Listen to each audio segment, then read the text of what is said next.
সমান ভূমিতলের ব্যাস ও সমান উচ্চতা বিশিষ্ট একটি নিরেট শঙ্কু, একটি নিরেট অর্ধগোলক এবং একটি নিরেট চোঙের আয়তন অনুপাত নির্ণয় করো।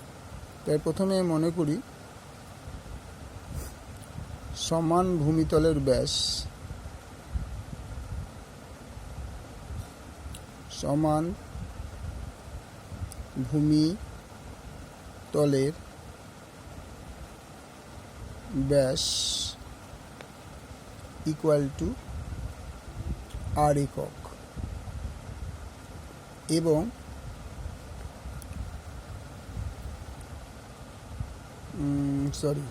আর ব্যাস আর ইকুয়াল টু আর একক এবং উচ্চতা ইকুয়াল টু এইচ একক। তার মানে কি দাঁড়ালো, ব্যাস আর উচ্চতা এই। তাহলে প্রথমে আমরা হচ্ছে কি চাই, নিরেট শঙ্কু।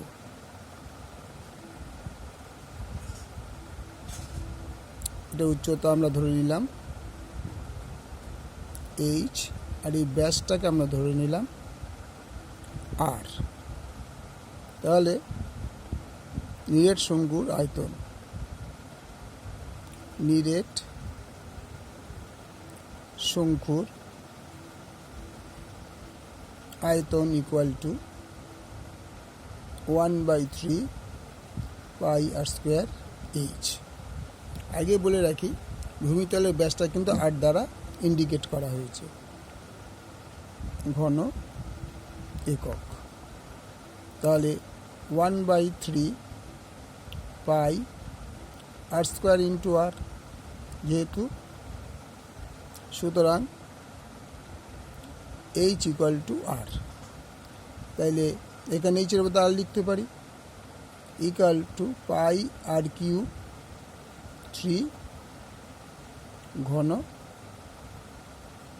একক। তারপর আসলে অর্ধগোলক।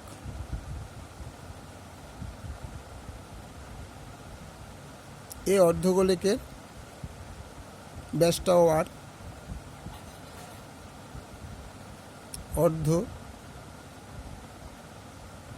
গোলকের ব্যাস ইকুয়াল টু আর একক। সুতরাং অর্ধ গোলকের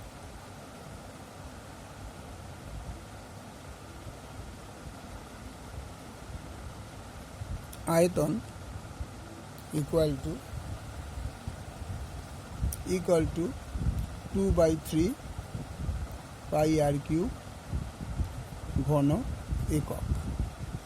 2/3 ইন্টু পাই, তার কিউপি থাকবে, কারণ এইটাকে ব্যাস ধরা হয়েছে।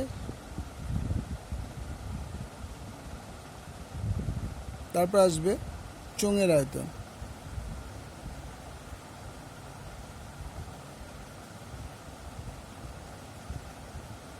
এরও ব্যাস আর উচ্চতা হচ্ছে এইচ।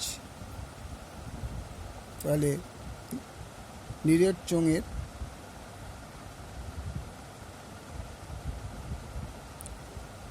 চোঙের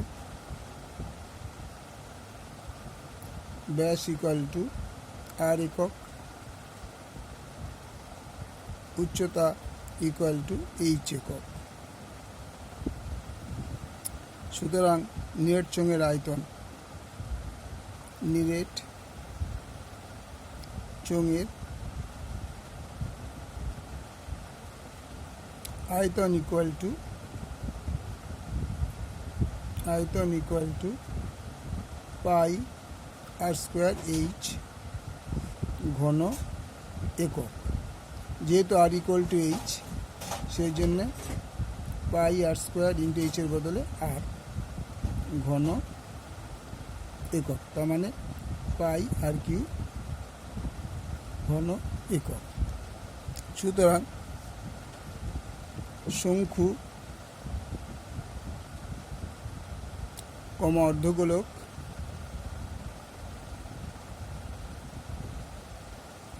ও চোঙের আয়তনের অনুপাত, চোঙ এর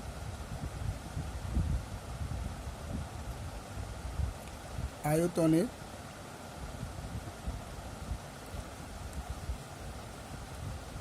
অনুপাত কী হবে? প্রথমটা হচ্ছে তোমার পাই আর কিউব বাই 3:2, প্রথমে এইটা হবে, তারপর আসবে এইটা 2/3 পাই আর কিউব ইস 2, তারপরটা আসবে পাই আর কিউব। এবার পাই আর কিউব দিয়ে আমরা ভাগ করে পাই, পাই আর কিউব দিয়ে ভাগ করে পাই, তাহলে পাই আর কিউব কেটে যাবে, তাহলে এটা থাকবে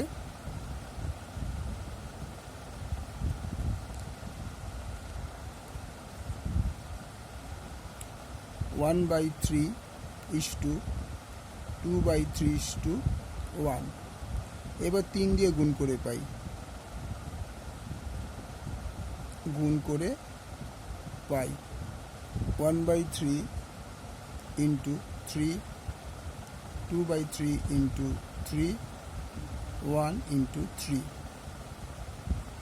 3 কেটে গেল, 3 কেটে গেল, তাহলে 1:2:3 অ্যান্সার। ওকে, পুরো অঙ্কটা একবার দেখে নাও তো তোমরা। এই অঙ্কটা ইম্পর্টেন্ট, পরীক্ষায় আসার 99% চান্স আছে, ক্লাস 10-এর মাধ্যমিক পরীক্ষা বা টেস্ট পরীক্ষায়। ভালো করে বলে দিলাম, এই 14 নম্বর অঙ্কটা স্টার দিয়ে রাখলাম, এটা পরীক্ষায় আসার চান্স আছে 1 নম্বর। আরেকটা অঙ্ক তোমাদের আমি বলে দিচ্ছি একটু পরে। ওকে, থ্যাংক ইউ।